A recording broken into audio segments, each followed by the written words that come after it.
Hello friends, स्वागत है आप सबों का एबीसी एकेडमी पर। फ्रेंड्स, आज के इस क्लास में ज्ञान बिंदु जीएस एकेडमी का बिहार दरोगा वाला जो प्रीवियस ईयर का प्रैक्टिस सेट है उसे लगाने वाले हैं।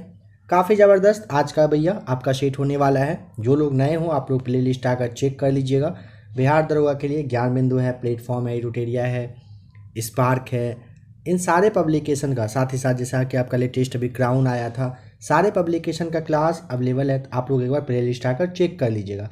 आज के इस क्लास में प्रैक्टिस सेट नंबर सेकेंड को लगाने वाले हैं। इससे पहले इसका क्लास नंबर फर्स्ट दिया जा चुका है। जो भी लोग नए हैं आइए प्लेलिस्ट और चेक कर लीजिए।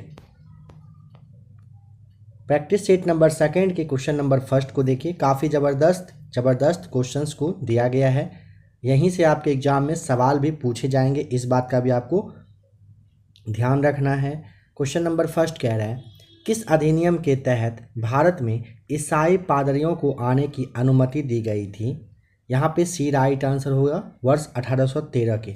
समझिए, 1813 से पहले ईसाई पादरियों को भारत में आने की परमिशन नहीं दिया गया था, लेकिन 1813 ईस्वी के अधिनियम के ही द्वारा ईसाई पादरियों को परमिशन दे दिया जाता है भारत आने का। 1784 को ध्यान रखिएगा, पिट्स इंडिया एक्ट पारित हुआ था 1784 में, Pitt's India act. 1793 option number A है। इसमें आपको ध्यान रखना है कि चार्टर्ड एक्ट के द्वारा नियंत्रण जो है बोर्ड के सदस्य और कर्मचारियों के वेतन वगैरह को भारतीय राजस्व से देने की व्यवस्था की गई थी। 1833 अगर आपको ध्यान हो, इसी के तहत, यानी कि यह जो चार्टर्ड आया था इसके तहत कंपनी के व्यापारिक अधिकार को, जो एक अधिकार था ना, उसको पूरा तरह से ख़त्म कर दिया गया था।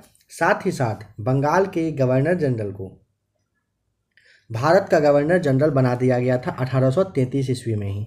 नंबर सेकेंड, किस जिला ने भारतीय स्वतंत्रता अधिनियम 1947 प्रवृत्त होने के पूर्व जनमत संग्रह में पाकिस्तान के पक्ष में मत दे दिया था? ऑप्शन नंबर आपको यहाँ पे बी ध्यान रखना है, सिलहट सही जवाब हो जाएगा। नंबर थर्ड कह रहा है, किस तिथि को वायसराय ने पाकिस्तान के लिए अलग संविधान सभा की स्थापना की घोषणा की थी? सही जवाब हो जाएगा ऑप्शन नंबर सी, 26 जुलाई 1947 को। यहाँ पे आपको ध्यान रखना है 3 जून 1947 का डेट था। इसी डेट को माउंटबेटन योजना आता है, 3 जून 1947 को। और यही इन्हीं का कहना था कि भारत का विभाजन होगा, मुस्लिमों के लिए एक अलग राष्ट्र पाकिस्तान का निर्माण किया जाएगा। और यहाँ पे आपको ऑप्शन नंबर सी याद रखना है। राष्ट्रपति के निर्वाचन मंडल की व्यवस्था संबंधी प्रावधान किस देश से लिए गए हैं? Option number B right answer, Ireland से। ध्यान रखें, आयरलैंड से राष्ट्रपति के निर्वाचन मंडल, राज्य के जो नीति निर्देशक तत्व हैं, राष्ट्रपति द्वारा जो साहित्य है, विज्ञान है, समाज सेवा है, इन क्षेत्रों में 12 लोगों को जो मनोनीत किए जाने का व्यवस्था लिया गया था, ये आयरलैंड से ही लिया गया था। ध्यान रखें। समाचार पत्र किस सूची का विषय है? समाचार पत्र, ऑप्शन नंबर आपको यहाँ पे सी टिक करना है, समवर्ती का। समाचार पत्र किसका है? समवर्ती का है। देखिए, समवर्ती सूची में ना टोटल पहले 47 सब्जेक्ट को रखा गया था, फिर आया था 42वां संविधान संशोधन 1976 में, उसमें ना टोटल 5 और सब्जेक्ट को जोड़ दिया गया था, जैसे शिक्षा था, वन वगैरह था, इन सबको जोड़ दिया गया था। समाचार पत्र, शिक्षा, वन, विवाह, तलाक, आर्थिक नियोजन, बिजली, ये सभी किसमें हैं? ये सभी समवर्ती सूची में ही आते हैं। संघ सूची में क्या क्या आता है? संघ में याद करिए, इसमें युद्ध और शांति, रेल, डाक, मुद्रा बैंकिंग, परमाणु शक्ति आता है। राज्य में शांति एवं जो व्यवस्था है, पुलिस है, जेल है, स्थानीय शासन है, कृषि है, जन स्वास्थ्य है, ये सभी आते हैं। पूर्वोत्तर परिषद अस्तित्व में आया था कब? 1972 में पूर्वोत्तर परिषद अधिनियम 1971 के द्वारा 1972 में पूर्वोत्तर परिषद अस्तित्व में आता है। और इसका मुख्यालय भी पूछा जाता है। इसका मुख्यालय है कहाँ पर? शिलोंग में, याद रखना है आपको। नंबर 7 है, माता की नागरिकता के आधार पर विदेश में जन्म लेने वाले को भारत की नागरिकता प्रदान की जाएगी। यह प्रावधान किस संविधान संशोधन के तहत किया गया था? बता दें। ऑप्शन नंबर आपको बी 1992 के तहत बताना है। माता की नागरिकता के आधार पर विदेश में जन्म लेने वालों को भारत की नागरिकता प्रदान करने का प्रावधान नागरिकता संशोधन जो 1992 है इसी के तहत किया गया था। मूल अधिकार का प्रारूप बनाया था किसने? ए राइट आंसर पंडित नेहरू बनाए थे। भारत की संसद ने पहला निवारक निरोध कानून कब पारित किया था? 1950 आपको ध्यान रखना है। भारत की संसद ने, डेट भी आप याद कर लीजिएगा, ज़्यादा अच्छा रहेगा, डेट भी पूछा जाएगा। 26 फरवरी 1950 को पहला निवारक जो निरोध अधिनियम है पारित किया था। नंबर 10 बताइए, भारत सरकार अधिनियम 1935 में अंतर्विष्ट अनुदेश प्रपत्र को भारतीय संविधान में किस रूप में शामिल किया गया? सही जवाब हो जाएगा ऑप्शन नंबर सी, राज्य के नीति निर्देशक तत्व के रूप में। भारत सरकार अधिनियम 1935 आपको याद रखना है। इनमें अंतर्विष्ट जो अनुदेश प्रपत्र था इसको भारतीय संविधान में राज्य के नीति निर्देशक तत्व के रूप में शामिल किया गया था। राष्ट्रपति अपना त्यागपत्र उपराष्ट्रपति को देते हैं। उपराष्ट्रपति यह सूचना किसे देगा?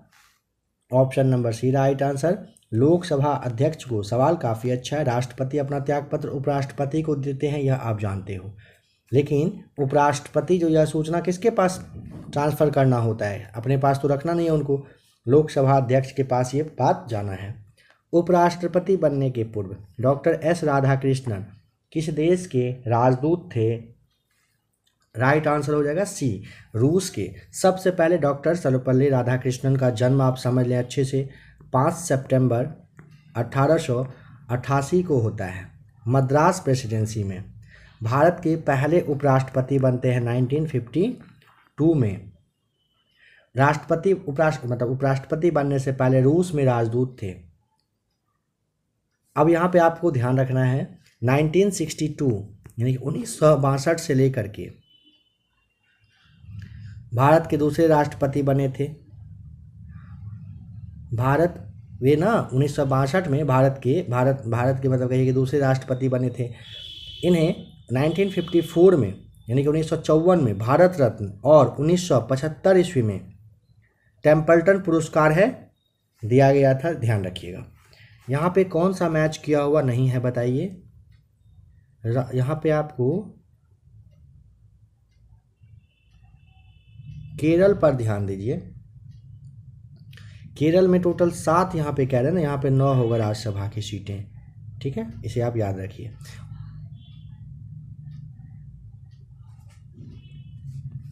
संयुक्त बैठक की समस्त कार्यवाही किस सदन की प्रक्रिया के अनुसार होता है? A right answer Lok Sabha. देखिए, भारतीय संविधान का अनुच्छेद 108 के तहत संयुक्त अधिवेशन जो है राष्ट्रपति के द्वारा बुलाया जाता है। यह आपको अच्छे से ध्यान रखना है। किसके द्वारा बुलाना होता है? राष्ट्रपति साहब बुलाते हैं, लेकिन ये मतलब अध्यक्षता जो है कौन करते हैं? इसके लिए आपको बताना होता है लोकसभा के अध्यक्ष करते हैं। बताइए कि कौन पदाधिकारी लोक लेखा समिति के गाइड, मित्र एवं मार्गदर्शक के रूप में कार्य करता है? नियंत्रक महालेखा परीक्षक। ऑप्शन नंबर बी सही जवाब है। निम्न में से कौन हिंद महासागर की जलधारा है? ऑप्शन नंबर सी अगुलहास की धारा। अगुलहास हिंद महासागर की गर्म जलधारा है।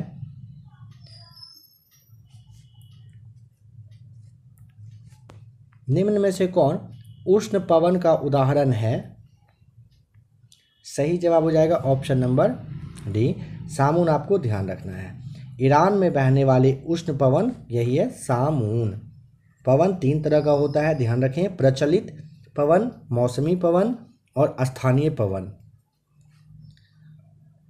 गुलमांदता जो पर्वत है शिखर किस देश में स्थित है? चीन में है। ऑप्शन बी सही जवाब है। गुलमांदता पर्वत शिखर जो है चीन में स्थित है। ऊंचाई भी इसका पूछा जाता है, 7728 यानी कि 7728 मीटर आपको बताना है। पोर्टो नोवो किस देश की राजधानी है? ए राइट आंसर बेनिन की। बेनिन अफ्रीकी महादेशीय जो देश है, पोर्टो नोवो इसी की राजधानी है। इसकी मुद्रा अगर पूछ लेगा तो आपको फ्रैंक बताना है, मुद्रा भी याद रखिए फ्रैंक। निम्न में से कौन देश दोहरे भू आवेष्टित है? Uzbekistan. Option B right answer.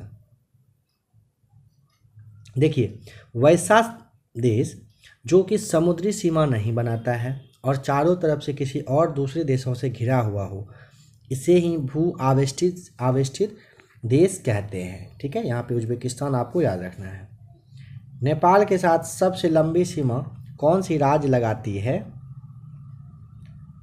चलिए 21 का कमेंट करके बताइए राइट आंसर क्या होगा, वह कौन सा राज्य है, अपना भारत का जो नेपाल के साथ सबसे लंबा सीमा साझा करती है। और देखिए नेपाल और भारत की जो लंबाई है सीमा रेखा, अगर यह पूछेगा तो आपको 1751 बता दिया जा रहा है किलोमीटर, आप यहाँ पे याद रख सकते हो। निम्न में से सर्वाधिक विस्तृत हिमालय है। और आप लोगों से एक सवाल पूछा गया था लास्ट वाले सेट में, अगर लोहे में जंग लगता है तो क्या होता है, भार में बदलाव। तो राइट आंसर है कि भार उसका क्या होता है, बढ़ जाता है। ध्यान रखिएगा, राइट आंसर है बढ़ जाता है। और इस सवाल का जवाब आपको नेक्स्ट वाले सेट में बताया जाएगा। यहाँ पर सर्वाधिक विस्तृत हिमालय, ऑप्शन नंबर आपको सी टिक करना होता है, नेपाल हिमालय है। देखिए नेपाल हिमालय ना 800 किलोमीटर एरिया में फैला हुआ है, विस्तार है इसका। असम के बारे में भी याद रख लीजिएगा, 720 किलोमीटर असम हिमालय है। कुमायूं आता है जो कि 320 है बस। और पंजाब हिमालय है 560 किलोमीटर। सारे डेटा को याद रखिए, सी को टिक करिए।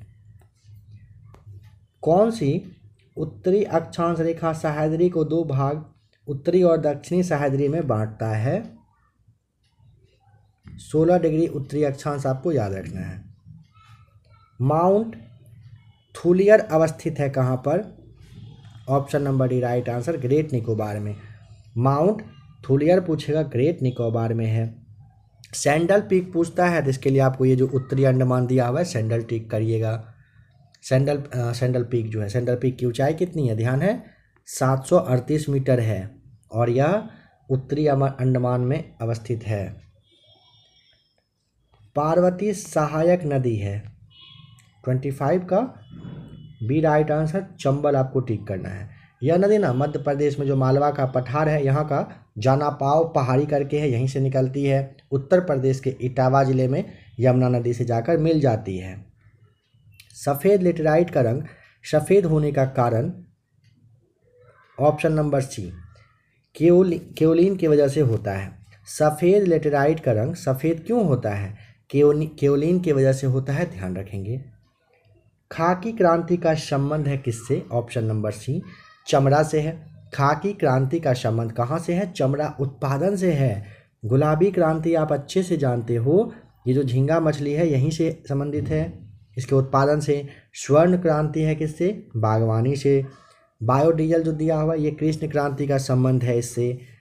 जौ फसल का जन्मदाता देश का नाम बता दीजिए।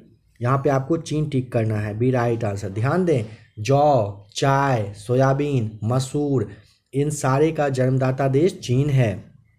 आ जाइए भारत पर, कपास, गन्ना, ज्वार, मूंग, उड़द, ये सारे भारत के द्वारा कहिए कि भारत जन्मदाता है इन सारे फसलों का। रबर है, कहवा है, इसका जन्मदाता देश पूछे ब्राज़ील, रबर और कहवा। आलू का जन्मदाता देश माना जाता है पेरू को, ऑप्शन जो डी है आपका। भारत सरकार ने राष्ट्रीय जल संसाधन परिषद का गठन किया था, नंबर 29 का ए राइट आंसर, 1983 में। भारत सरकार ने 1983 में राष्ट्रीय जल संसाधन परिषद का गठन कर दिए थे। निम्न में से किस खनिज पदार्थ को उद्योग की रोटी कहा जाता है? Option number C right answer, कोयला को। कोयला को क्या कहा जाता है? उद्योग की रोटी के नाम से जानते हैं। नंबर 31, शाकल शाखा का संबंध किस वेद के साथ था? सही जवाब हो जाएगा ऑप्शन नंबर ए, ऋग्वेद के साथ था। ध्यान रखिए, देखिए वेदों की ना बहुत सारी शाखाएं हैं जो वैदिक अध्ययन और व्याख्या से जुड़े हुए दृष्टिकोण से अलग अलग मतलब भी दिखाता है। शाकाल शाखा ऋग्वेद से जुड़ी एकमात्र जीवित शाखा है। यह भी पूछा जाता है जीवित शाखा का नाम, तो आपको शाकाल यहाँ पे बताना होता है। यजुर्वेद को ना 2 शाखा में बांटा गया है, ध्यान है आपको। यजुर्वेद को ना 2 शाखाओं में बांटा गया है, एक है शुक्ल यजुर्वेद और दूसरा है कृष्ण यजुर्वेद, ध्यान रखिए। अथर्ववेद की भी शाखाएं हैं, इसे भी देख ही लीजिए।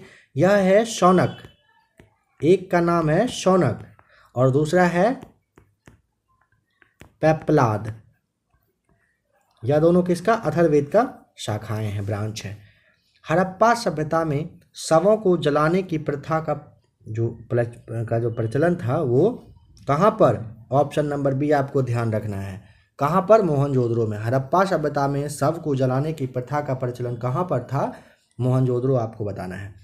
नंबर 33, मौर्य काल में प्रमुख न्यायाधीश क्या कहलाता था? सही जवाब हो जाएगा ऑप्शन नंबर ए। क्या कहलाता था?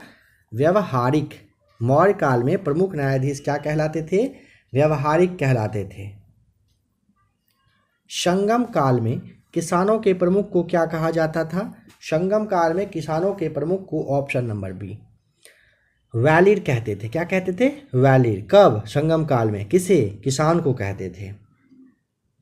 अजंता की गुफाएं बौद्ध धर्म की किस शाखा से संबंधित है? ए, महायान शाखा सही जवाब है। अजंता की गुफाएं बौद्ध धर्म के महायान शाखा से संबंधित है। यह कहाँ पर है? तो महाराष्ट्र है ना, महाराष्ट्र। यहाँ का जो औरंगाबाद है, औरंगाबाद यहीं पर है।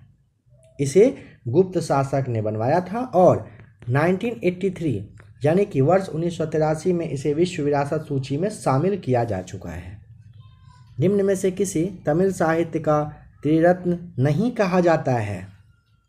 36, देखिए कम्बन, ये जो आपका पुगलिंदी है और ओट्टकुट्टन करके है, इन सबको तमिल साहित्य का त्रिरत्न कहते हैं, पूर्ण को नहीं कहते हैं, ध्यान रखेंगे।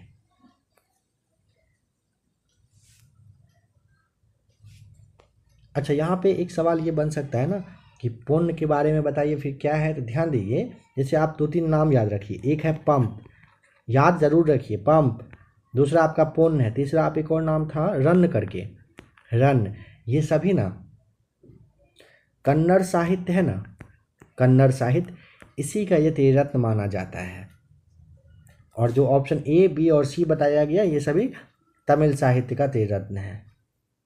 खतौली का युद्ध हुआ था कब? खतौली, ऑप्शन नंबर आपको यहाँ पे दिया हुआ तो वैसे नहीं है, देखिए 18 दिया है ना, ठीक। अगर करना हो 18 करिएगा, लेकिन 1517 में हुआ था खतौली वाला युद्ध।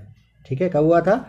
1517 में हुआ था। लोधी वंश का जो शासक है इब्राहिम लोधी और मेवाड़ के शासक जो है राणा सांगा, इन्हीं के बीच में लखैरी यानी राजस्थान है, यहीं पर ये हुआ था। सल्तनत काल में प्रत्येक बाजार में बाजार का अधीक्षक कहलाता था? ऑप्शन ए, सहना ए मंडी कहलाता था। मुगल कालीन अर्थव्यवस्था का आधार इन सब में से कौन सा? तो चांदी का रुपया था। मुगल कालीन अर्थव्यवस्था का आधार चांदी का रुपया, बताइएगा। नंबर 40, सूरत की संधि हुई थी कब? 1775 में हुआ था सूरत की संधि। अच्छा, पुरंदर की संधि कब हुआ था? तो ये आप याद रख लीजिएगा, यहाँ पे 1776 में। सालबाई की कब होती है? ये जो आपका 82 दिया हुआ है ना, ये सालबाई के लिए ही दिया हुआ है, सालबाई की संधि होती है। बसीन की संधि होती है कब? अब समझ गए होंगे, 1802 में हुई थी। बाल गंगाधर तिलक का संबंध किस संगठन से नहीं है? गौरक्षणी सभा और आत्मीय सभा से। देखिए, गौरक्षणी सभा का संबंध गाय के संरक्षण से है। यह तिलक से संबंधित न होकर के आर्य समाज के जो संस्थापक थे स्वामी दयानंद सरस्वती, इनसे संबंधित है। और आत्मीय सभा का जो स्थापना है वर्ष 1815 में, आपको पता है, ये कलकत्ता में राजा राम मोहन राय के द्वारा किया गया था।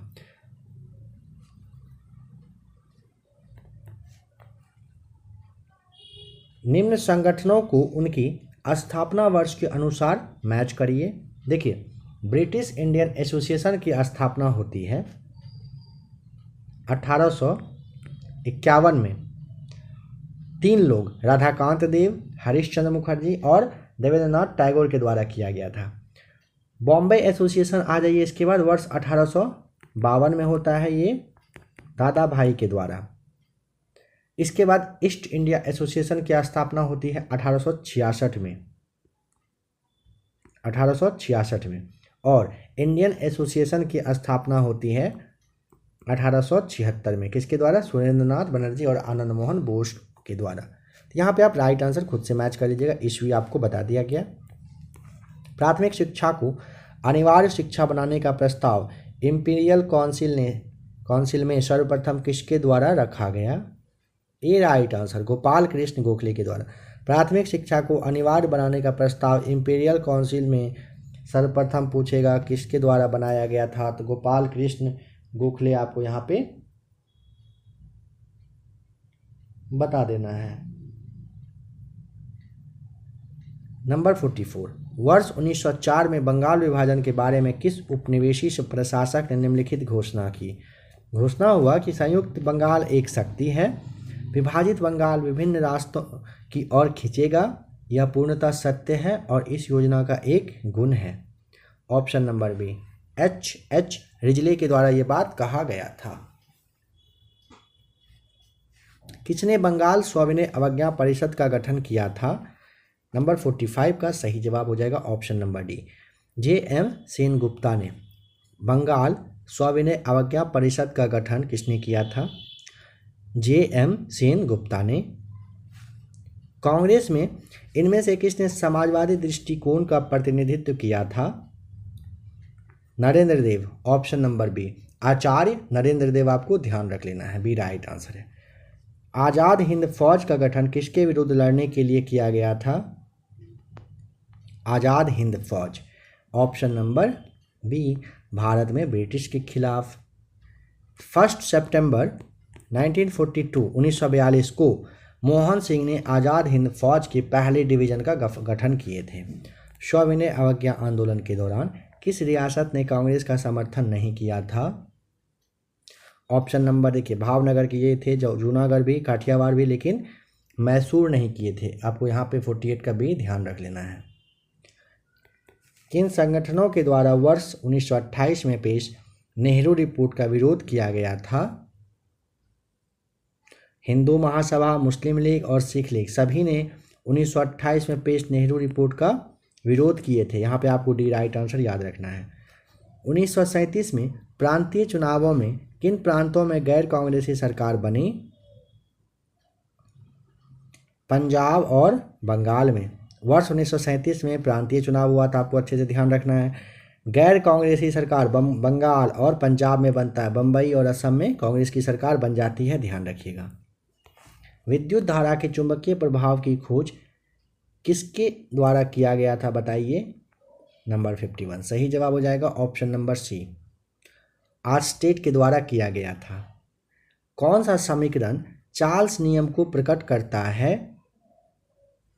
ऑप्शन नंबर सी आपको ध्यान रख लेना है। चार्ल्स का नियम के लिए अगर पूछेगा कौन सा प्रकट करता है तो ऑप्शन सी सही जवाब है। नंबर 53 बताइए, गहरे समुद्र के गोताखोरों की ऑक्सीजन आपूर्ति में हीलियम मिलाई जाती है, क्योंकि बताइए क्यों मिलाया जाता है हीलियम, किसमें? तो समुद्री गोताखोर के लिए। तो यहाँ पे आपको ऑप्शन नंबर डी ध्यान रखना है।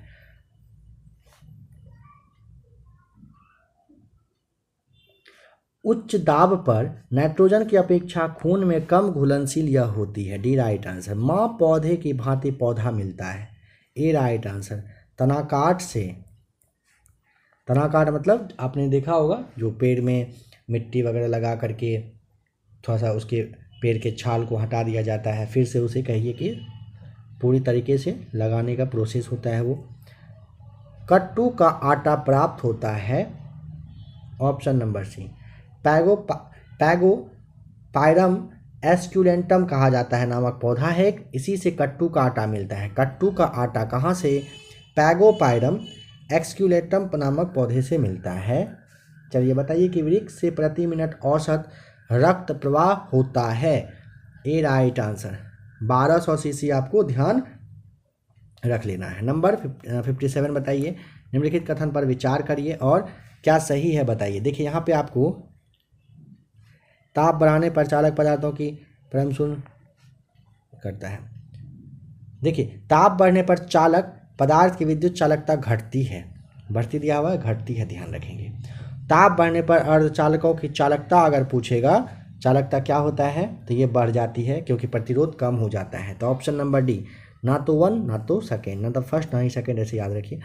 कांच को कठोर बनाने के लिए प्रयुक्त पदार्थ का नाम, option number B potassium chloride. कांच को कठोर बनाने के लिए क्या मिलाया जाता है, पोटेशियम क्लोराइड। निम्नलिखित में से कौन सा या कौन से अस्थि हैं एवं दंत निर्माण हेतु कैरेक आवश्यक नहीं है। 59 का ए राइट आंसर हो जाएगा। सोडियम और लोहे आपको यहाँ पे ध्यान रख लेना है। अस्थि और दंत निर्माण हेतु कैल्शियम और फास्फोरस आवश्यक होता है, बस इसे आपको ध्यान रख लेना है। नंबर 59 के बाद आ जाइए 60 पर। प्रकृति में सबसे मजबूत बल निम्नलिखित में से कौन सा है। सही जवाब हो जाएगा ऑप्शन नंबर बी, नाभिकीय बल। मोनोजाइट बालों में निम्न में से कौन सा खनिज पाया जाता है। सी राइट आंसर, थोरियम पाया जाता है। मोनोजाइट बालू में कौन सा खनिज, थोरियम बताना है। संपर्क विधि इसके निर्माण में प्रयोग होती है किसके, H2SO4 यानी कि सल्फ्यूरिक एसिड, आपको यहाँ पे ध्यान रखना है। हवा में मौजूद निम्नलिखित गैसों में से कौन सा गैस पीतल के मलिनीकरण के लिए जिम्मेदार है। हाइड्रोजन सल्फाइड, ये आपको ठीक कर देना है। निम्नलिखित जीवों में से कौन से जीव मुकुलन यानी कि बंडिंग द्वारा प्रजनन नहीं करता है। डी राइट आंसर, एनेलिडा आपको यहाँ पे बताना है। कोशिका का जीवित अंश जीव द्रव कहलाता है, यह किससे बना होता है। ऑप्शन नंबर आपको डी, कोशिका द्रव, केंद्रक द्रव और अन्य कोशिकांग से मिलकर बना होता है। कोशिका का जीवित अंग कह रहा है, जीवित अंश जो है ये जीव द्रव कहलाता है। यह किससे बना होता है, तो यह कोशिका द्रव, केंद्रक द्रव और अन्य कोशिकांग से मिलकर बना होता है। अफीम प्राप्त किया जाता है कहाँ से, ऑप्शन नंबर आपको बिना पके फल के लेटेक्स से प्राप्त होता है, सही जवाब हो जाएगा। नंबर 67, निम्नलिखित में से किस युग्म में सही सुमेलित नहीं है। यहाँ पे आपको देखिए विटामिन ए कह रहा है, एक वर्णांधता, विटामिन ए की कमी से रतौंधी होता है। विटामिन के रक्त का थक्का बनने से रिलेटेड है। एस्कॉर्बिक अम्ल के लिए आपको इसका भी ध्यान रखना है। थायमिन की कमी से बेरी बेरी आप अच्छे से जानते हो, B1 की वजह से। सुपोषण किसके कारण होता है, सुपोषण होता है ऑप्शन नंबर बी, नाइट्रेट और फास्फेट की वजह से। एक वस्तु को प्रारंभिक वेग दिया हुआ इतना से ऊपर फेंका जाता है और वह अधिकतम ऊंचाई दिया हुआ इतना तक जाती है। यहाँ पे h का जो मान है ज्ञात करिए। ऑप्शन नंबर आप यहाँ पे ए याद रख लीजिएगा, सही जवाब हो जाएगा। ऊर्जा उत्पादन के दौरान ग्लूकोज का पायरुवेट में विघटन कहाँ होता है, कोशिका द्रव में, सी सही जवाब हो जाएगा। नंबर 72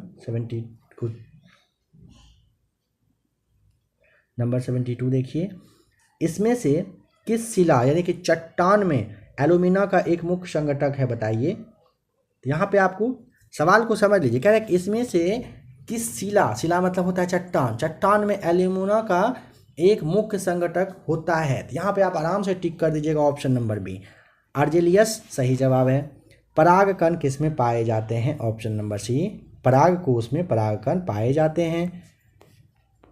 गोल्डन हैंडशेक निम्न में से किससे संबंधित है, ऑप्शन नंबर सी, स्वैच्छिक सेवानिवृत्ति लाभ से संबंधित है गोल्डन हैंडशेक। कैचुओं के जरिए कह रहे हैं मृदा की उर्वरता बढ़ाने की प्रक्रिया होती है ना, इसे क्या कहते हैं, इसे वर्मी कंपोस्टिंग के नाम से जानते हैं, ए राइट आंसर हो जाएगा। रक्त का कौन सा भाग, रक्त का कौन सा घटक कह रहा है कि भोजन, CO2 और नाइट्रोजन युक्त कचरे का परिवहन करता है। सही जवाब आपको यहाँ पे टिक करना है ऑप्शन नंबर डी, प्लाज्मा हो जाएगा राइट आंसर। 1 वोल्ट बराबर है, A right answer, 1 joule by 1 coulomb के आपको यहाँ पे बताना है। नंबर 82 पर आ जाइए, बताइए कि निम्नलिखित में से कौन सा एक महारत्न कंपनी का दर्जा पाने के लिए आवश्यक होता है। तो यहाँ पे आप ना जैसे कंपनी का जो निवेश होता है 15,000 करोड़ रुपए से ज़्यादा होना होता है, शेयर बाजार में सूचीबद्ध हो, नवरत्न का दर्जा पहले से प्राप्त हो। तो ऑप्शन नंबर आपको यहाँ पे डी टिक कर देना था, उपरोक्त सभी। रेपो रेट और रिवर्स रेपो रेट के संदर्भ में निम्नलिखित कथन पर विचार करिए। RBI द्वारा रेपो दर में वृद्धि करने से व्यापारियों और उद्योगों के लिए ऋण की लागत बढ़ जाती है, सही बात है। रेपो दर रिवर्स रेपो दर से उच्च होती है, सही है। ऑप्शन नंबर सी टिक करिएगा। ए और फर्स्ट और सेकंड सही है, दोनों सही है। निम्नलिखित में से कौन सा सूचकांक भारत में मुद्रास्फीति की दर को मापने के लिए भारतीय रिजर्व बैंक के द्वारा अब प्रयोग में लाया जाता है? ऑप्शन नंबर सी उपभोक्ता मूल्य सूचकांक सही जवाब है। नंबर 85, नाबार्ड अस्तित्व में कब आया था? 12 जुलाई 1982 को। ऑप्शन नंबर डी सही जवाब है। नौसैन्य अभ्यास मालाबार 2021 से संबंधित, इसे छोड़ देते हैं क्योंकि 2022 का हो चुका है ना, तो इसे छोड़ देते हैं। चलिए बताइए, तो 30वां बिहारी जो पुरस्कार है 2020 किसे प्रदान किया गया था? क्या ये ध्यान है? 30वां वाला कह रहा है 2020 का बिहारी पुरस्कार किसे दिया गया था? जो लोग पहले तैयारी किए होंगे आपको जरूर ध्यान होगा। तो यहाँ पे ऑप्शन नंबर ए बताना था, कृष्ण वोहरा को। 88 को भी रहने देते हैं, 88 के बाद 89 को। हाँ देखिए, सहेली समन्वय योजना किस राज्य या फिर केंद्र शासित प्रदेश ने आरंभ किया था? यह बहुत ज़्यादा इंपॉर्टेंट है, New Delhi. Option number B right answer हो जाएगा। यह सवाल भी देखिए, 30 सितंबर 2021 को कौन इंस्टाग्राम पर 150 मिलियन फॉलोवर्स का आंकड़ा पार करने वाले पहले भारतीय और साथ ही पहले एशियाई बने थे? Virat Kohli, B right answer. 20 अक्टूबर 2021 को माउंट एसो ज्वालामुखी में विस्फोट हुआ था।